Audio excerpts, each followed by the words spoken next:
Look at this, man. It's a real winter wonderland. If ever I've seen one. Damn.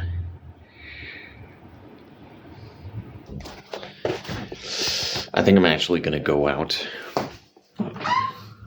after I finish my breakfast. Go head into the woods a little bit. Take a little bit of a walk. Maybe find some wolves again. Like I did last year when I was taking a walk through the woods at night. Scare the shit out of them. I'm just kidding. Obviously, they scare the shit out of me a little bit. But I probably also scared the shit out of them because, contrary to not popular opinion, but to the way most people probably feel about encountering wild animals, if you encounter something like a wolf and you're a grown-ass man and you're my size or bigger even, they are not interested in fucking with you. Wolves are not stupid. They are maybe not intelligent in a conscious way, but their intuition tells them that this creature is clearly bigger than me. And so if you're confidently walking through the woods in the middle of the fucking night at like 83 kilos, singing loudly, a wolf is going to see you and be like, who the fuck is this? Why is he so chipper, even though we've got him surrounded? Let's get the fuck out of here. Very random start into the video, but funnily enough, this is actually a pretty good segue into the topic I want to talk about today. And I'll see how the video goes. I'll see how long this is. I might actually go outside and film some of this outside, or maybe even film another video after this one outside, because things are looking really cool out there. But I just finished making my breakfast. It's about 5 a.m. or something. So it should actually be pretty quiet, pretty calm out there. And yeah, I might use that opportunity to go outside. For now, let's get into the actual topic of this video. Let me set down the camera here so I can eat on the side. I know my camera angles are the greatest. I really care about the visual quality of these videos, man. Okay. Today's topic is weight classes. As I just mentioned, animals generally know not to fuck, not really, with larger foes. And of course, there's a difference to an extent between prey animals and predators. But if we're talking about animals that could generally fall into the predator category, generally animals are not really interested in fighting. They are interested in hunting. They are interested in taking down prey and eating it. And there are very few animals. Off the top of my head, the wolverine is really the only one who are really actively trying to fuck with other species that are bigger than themselves, or at least very readily engage in fuckery with bigger species. Probably the fact that I used curse language this early in the video means that the algorithm is not going to bless me with a lot of love, but it is what it is. So yeah, generally, if you look at something like a wolf, they are trying to avoid particularly dangerous encounters. And they're really mainly trying to either take down big prey animals, so an animal that maybe is bigger than them, but generally not a fighter, and its instincts are making it run away or making it shy away. Maybe it'll fight back a little bit, but it is clearly very scared.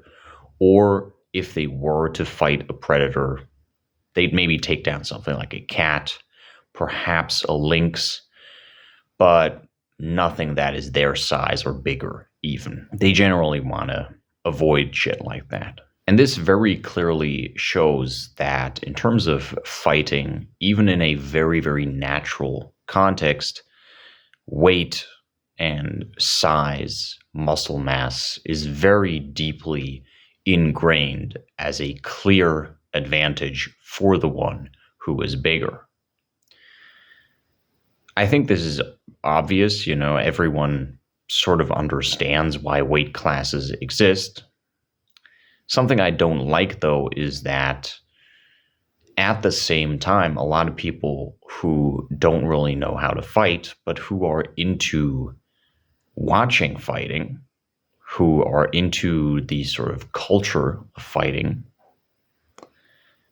think that somehow skill is completely removed from physicality. So on one hand, everyone is aware of the fact that there are weight classes, and most people seem to understand what the purpose of weight classes is, but then they will act like skill outmatches size every single time. And that is perhaps true for someone who doesn't know how to fight. We're talking at all. Someone who has zero fight skill. Let me take a bite from my bowl here. Let me start eating this because we don't want it to get too cold. Got some nice scrambled eggs here. Actually, I wanted to add some cheese to this. I'll be right back. Okay, cheese has successfully been added to the bowl. So yeah, people generally seem to think that size apparently doesn't matter at all, and at the same time, size really matters a lot. And you will witness this when you read comments about this topic on YouTube or any other place, really. And it's a very bizarre phenomenon. So generally, the idea is apparently that as long as one person is more skilled, that person automatically wins. But then at the same time, if person A and person B are at the exact same skill level, I'm not sure what that is supposed to mean, but if they are at the exact same skill level, then the heavier person wins. And number one, this is not true. But number two, I think weight classes have actually given people a strange perception of fighting. And they've done a few things in regards to how people view fighting, how they perceive fighting, that I'm not really a huge fan of. So in this video, I want to talk about the reasons why I'm not a huge fan of weight classes. Even though I know why they exist, I fully understand why they exist. As someone who likes fighting, and I'm not just talking about liking fighting in terms of I like to watch the UFC or I like to watch boxing from the comfort of my recliner chair while my body fat percentage slowly but surely climbs towards the 30% mark. I'm talking about actually fighting myself. I like martial arts a lot. As someone who is in this position, who has a martial arts background, who actively trains combat sports, but who also is more generally focused on athleticism, on the capabilities of the human body, and that includes strength and muscle mass. I think To an extent, weight classes are a bit of a shame because they actually take one of the variables of fighting out of the equation. Now, I remember Dana White, if we're talking UFC, right? I remember Dana White quite a while back making some very goofy statements about the pound for pound best fighter in the world. The reason I put that in quotation marks is because anyone who has seen these interviews knows that Dana White doesn't really seem to understand what the term pound for pound actually means, which is pretty funny. But he's also kind of right about the things he says. So I think the first time he talked about this was in relation to Demetrius Johnson, Mighty Mouse. And on the question of whether Demetrius Johnson is the greatest pound for pound fighter, I think this was at the time that he was still active even in the UFC, or he might have just left the UFC, I'm not quite sure. Anyways, in regards to this topic, Dana White essentially said that he thinks Conor McGregor is the best pound for pound fighter in the world. And his reasoning was that Conor McGregor is willing to, how did he say it, fight anyone at any time at any weight, which is not what pound for pound means at all. Pound for pound best fighter means the best fighter at his given weight. So if you essentially adjust for weight, if we're talking only everything else, really, because this doesn't just include skill, even though that's what most people probably think, it also includes stamina, etc. So if you adjust for weight, if you adjust for size, the best fighter, considering everything else, that's what pound for pound means. So Dana White apparently doesn't know what he's talking about, and he said something similar actually recently, which again kind of proved the point that he doesn't seem to understand what this term means. But as I mentioned already, funnily enough, I actually sort of understand his sentiment, and I actually sort of agree on the general sentiment. Let me take a little bit of a bite here.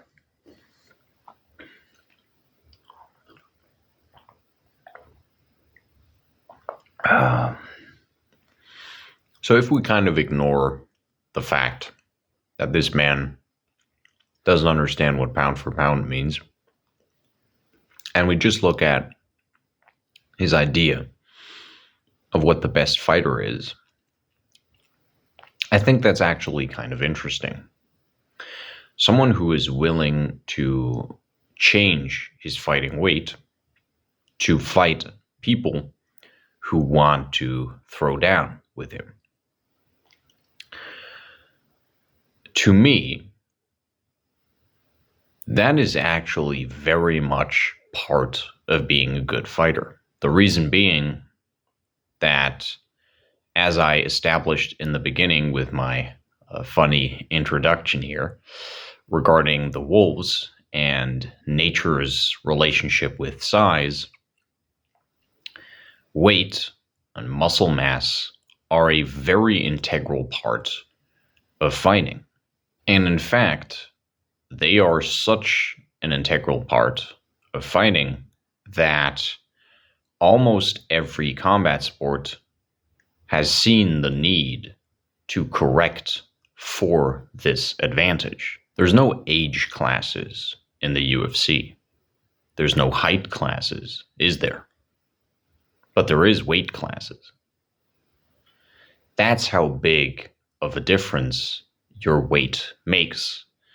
And especially if you're not just super fat, but you're actually at a reasonable body fat percentage, maybe a little bit more ripped, maybe a little bit more on the heavier side, but generally speaking, you're within a normal sort of athletic range that you can move at well, and you've just got significantly more muscle mass than someone else, that is an absolute game changer.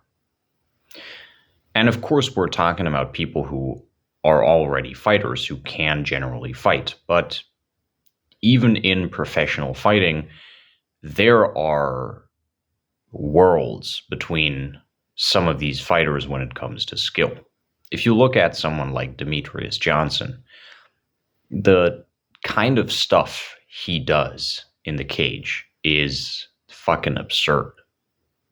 If you think about his famous flying armbar, his incredibly smooth transitions between different levels, he can seamlessly switch between striking, wrestling, ground game. That guy is on a whole different level when it comes to just pure fighting skill, the technical aspect of it, the agility, the hand-eye coordination. It's genuinely impressive. And there are a lot of professional fighters, even professional fighters who have been champions, and even professional fighters who have been champions in different divisions at the same time as him, who are nowhere near his level of just pure skill. Does that make him a better fighter, though? People like to think yes, but I would actually disagree with that.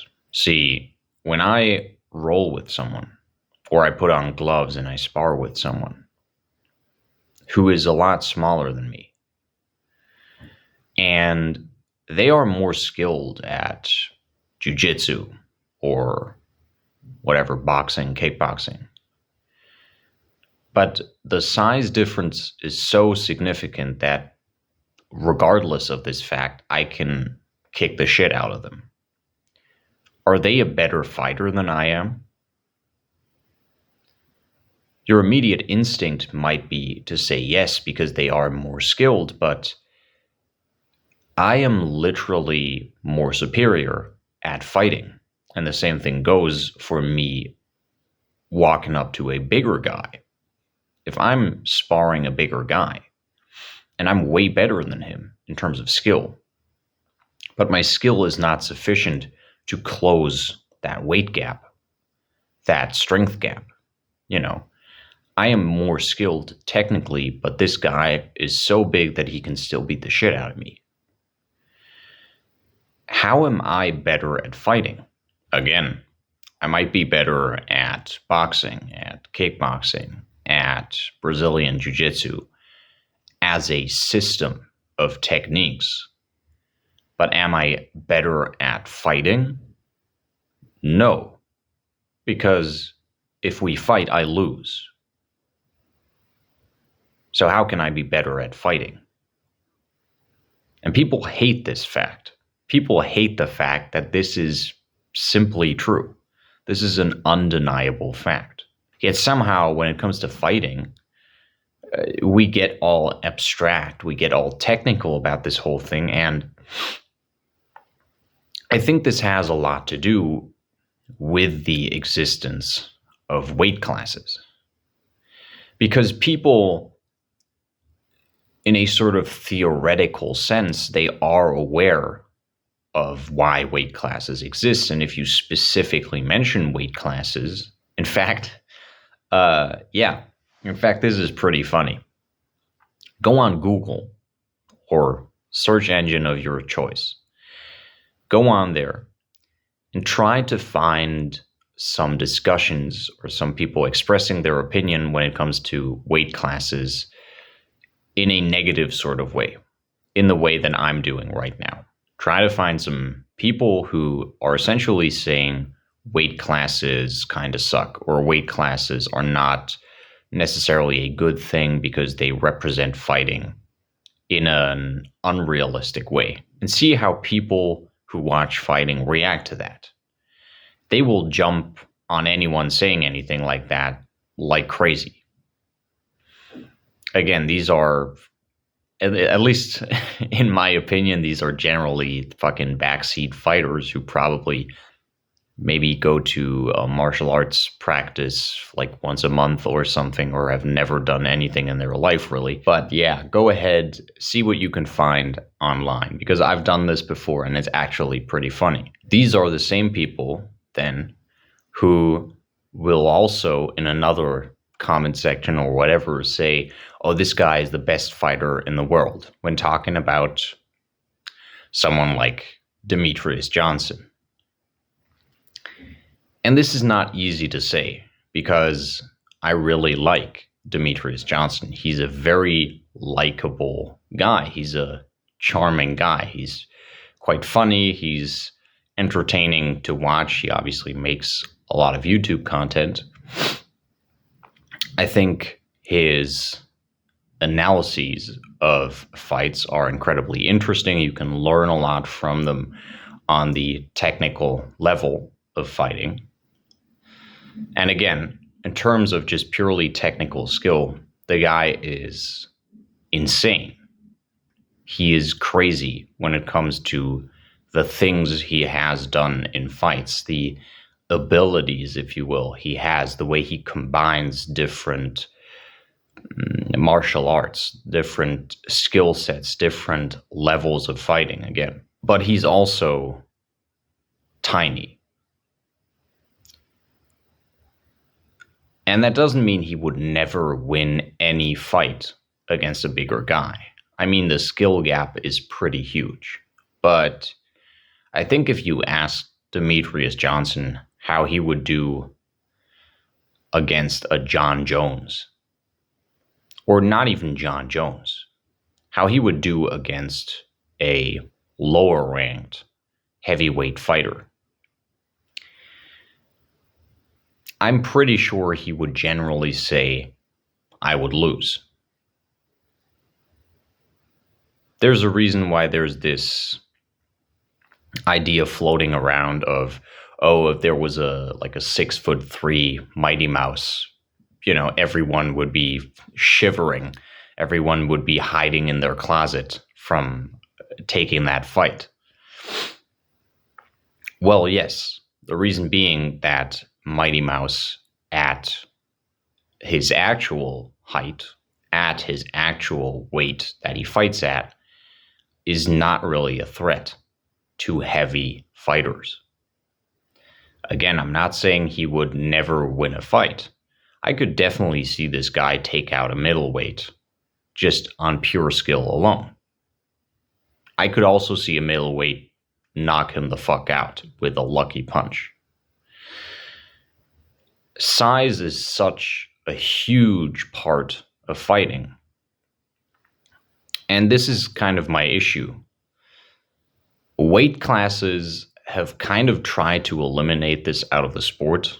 At the same time, you got these weird aspects to fighting that don't really have anything to do with fighting itself, like crazy weight cuts, these types of stuff. Trying to hit a certain weight on this specific day so I can make the weigh-in, and then I try to gain weight again afterwards. Like this weird shit, these weird, crash diets and things of that nature. What does any of that have to do with actual fighting? Nothing. It has nothing to do with fighting. Wouldn't it be a lot more interesting if you're actually interested in fighting, in actual fighting, if these guys could focus on their training instead of doing silly shit like this? How does this improve their fighting ability? How does this improve the experience of the viewer? Now, maybe if you don't really care about fighting, you kind of watch this as entertainment. Maybe for you, it's more interesting to see two small guys or two big guys go against each other. Although, honestly, I'm not sure it is, because people love watching shit like, what's his name? The big guy. Eddie.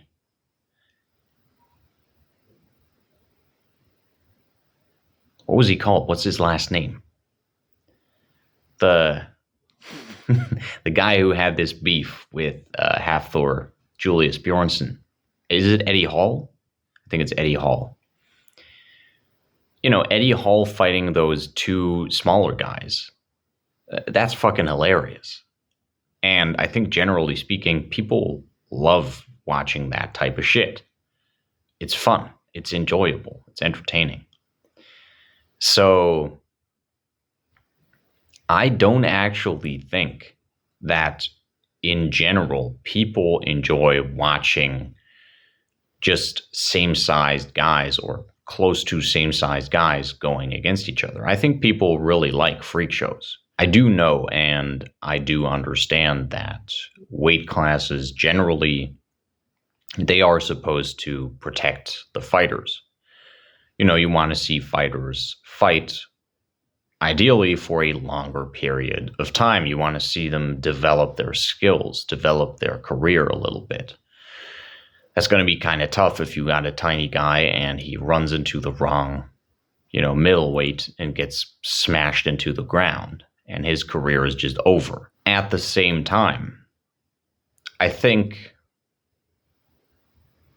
for me as a guy who really likes fighting and who thinks about fighting beyond just a pure sports and TV entertainment context, I think it's a real shame that we don't get to see size and weight as an aspect of fighting as much.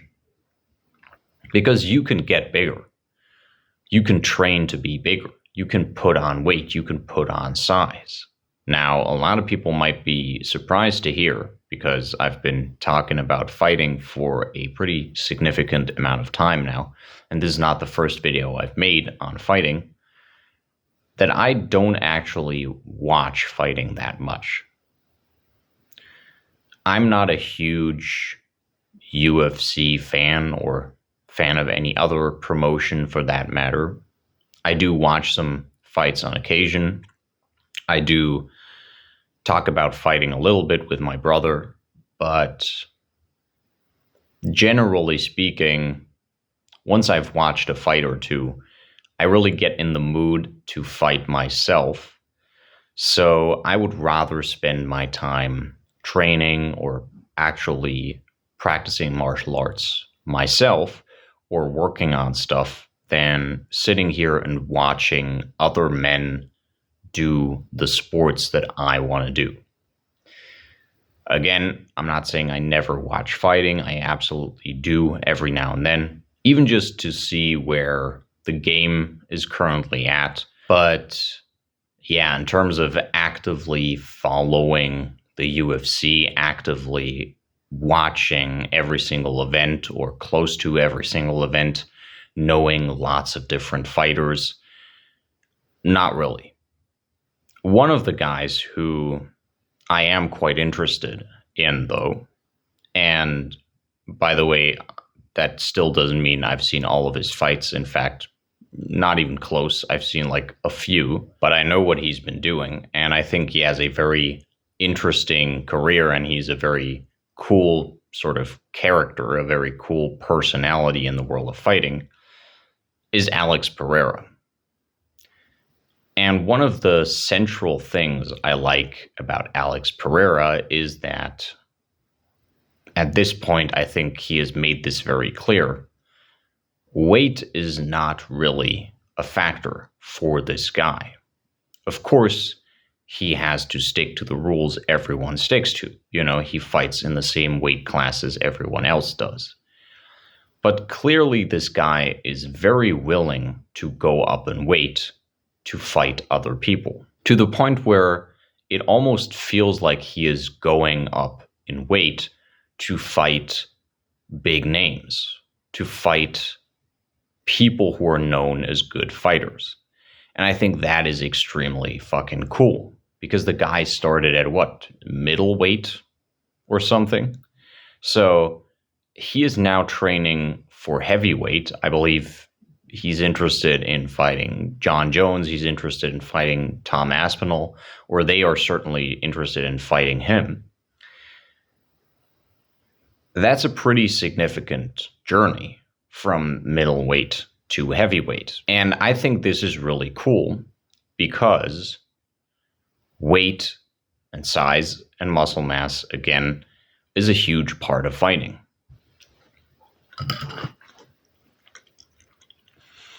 To kind of wrap this up, because I'm pretty hungry and I'm kind of having a hard time eating while also simultaneously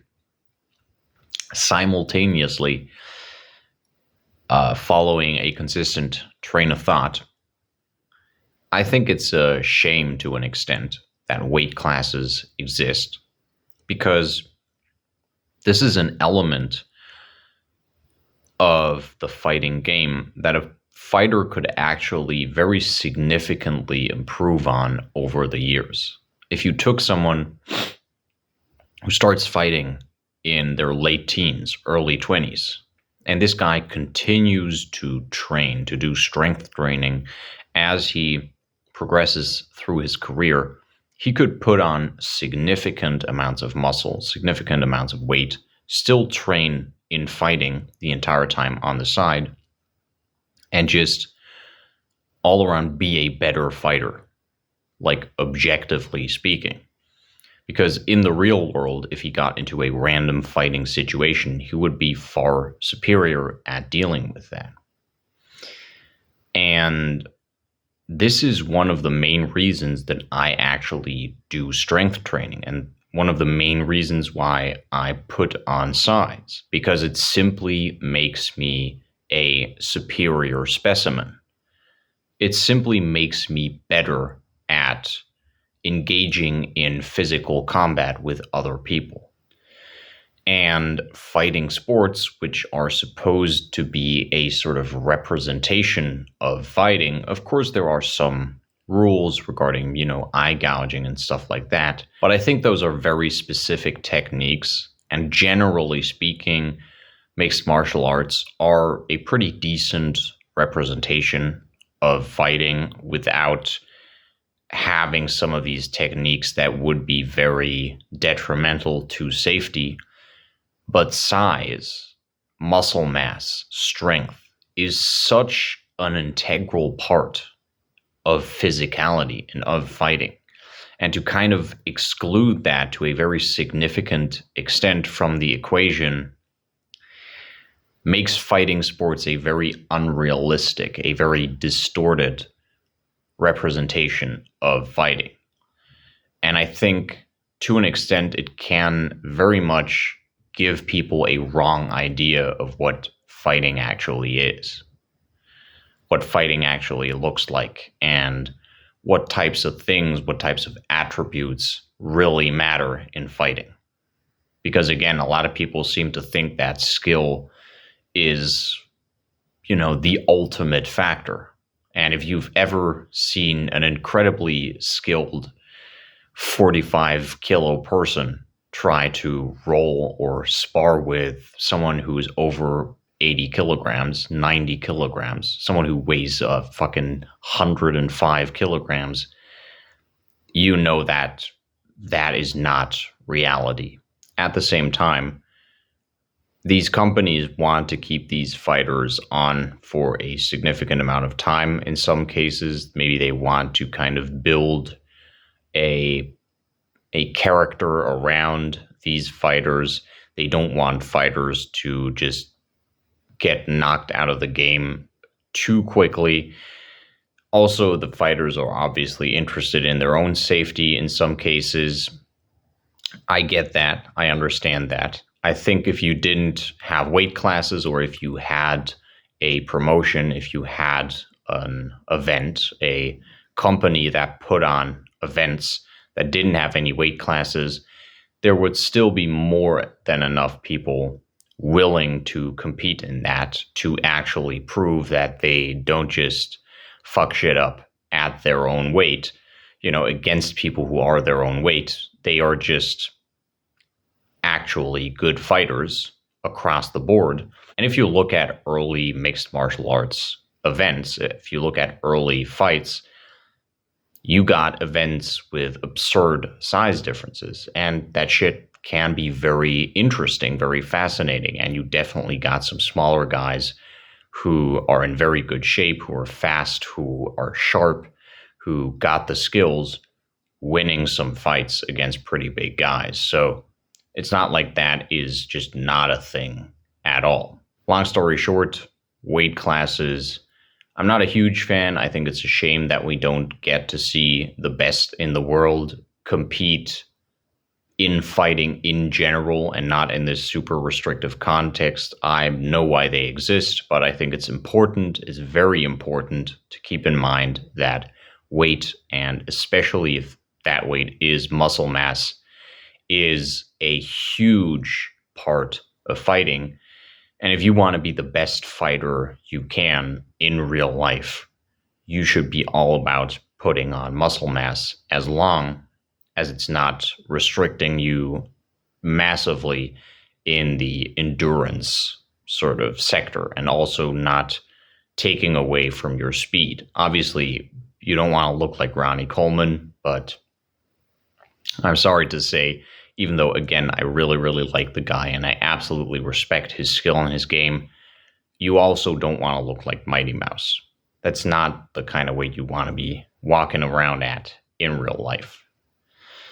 That's going to be it. I'm not sure if I forgot anything I wanted to talk about, but I'm getting pretty hungry here. So if you guys enjoyed yourselves, if you found this interesting, if you gained some insight, some new information on the topic of fighting, if you were mildly entertained, go ahead and leave a like. And if you have any questions, anything you want to talk about regarding this video, anything you want to discuss, go ahead and leave a comment. You can also leave suggestions for future videos down in the comments. And you can go check me out on Instagram. My Instagram is in the description as always. You can actually DM me if you are interested in a personalized training program. We can talk about what that would look like, prices and stuff like that. So if you're interested in that, hit me up on Instagram as well.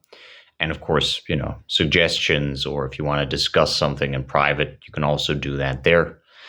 If you want to follow me on my journey of growing this channel, making videos on the topics of philosophy, fitness, general health, really anything I want, but those three are my sort of main focus points for the channel.